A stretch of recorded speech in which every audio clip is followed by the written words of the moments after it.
Breaking news. రాజధాని అమరావతిలో CM Chandrababu తన ఇంటి నిర్మాణ పనులకు శంకుస్థాపన చేశారు. సొంత ఇంటి నిర్మాణానికి సీఎం చంద్రబాబు దంపతులు భూమి పూజ చేశారు. వెలగపూడిలో నూతన గృహానికి బుధవారం ఉదయం 8:51 వేద పండితులు వారి చేత భూమి పూజ చేయించారు. కార్యక్రమంలో మంత్రి నారా లోకేష్, బ్రాహ్మిణి, దేవాంశ్ పాల్గొన్నారు. వెలగపూడి సచివాలయం వెనుక E9 రహదారి పక్కనే ఇంటి నిర్మాణం చేపట్టారు.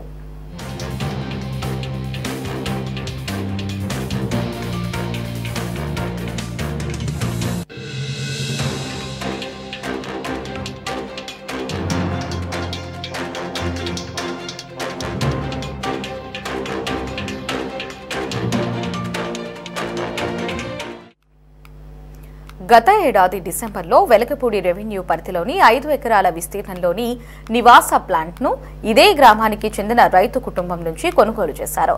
ఇటీవలే ప్లాట్ రిజిస్ట్రేషన్ ప్రక్రియ పూర్తయింది.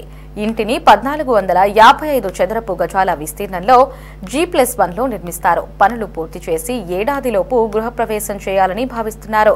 ఈ శంకుస్థాపన కార్యక్రమానికి నందమూరి, నారా కుటుంబాలకు చెందిన 200 మంది వరకు హాజరయ్యారు.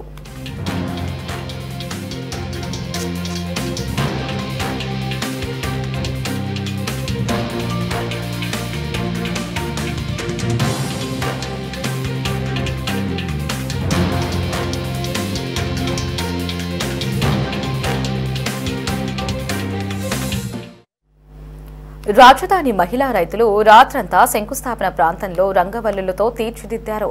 చంద్రబాబు దంపతులకు స్వాగతం తెలిపితే రంగవల్లులను మహిళా రైతులు వేశారు. ఇక భూమి పూజ జరిగే ప్రాంతంలో శంకు చక్రాలను, తిరునామాలను రంగవల్లులతో అర్ధరాత్రి 12 గంటల వరకు ఉండి తీర్చిదిద్దారు. చంద్రబాబు కుటుంబం పట్ల తమ ఆప్యాయతను, అభిమానాన్ని చాటుకున్నారు.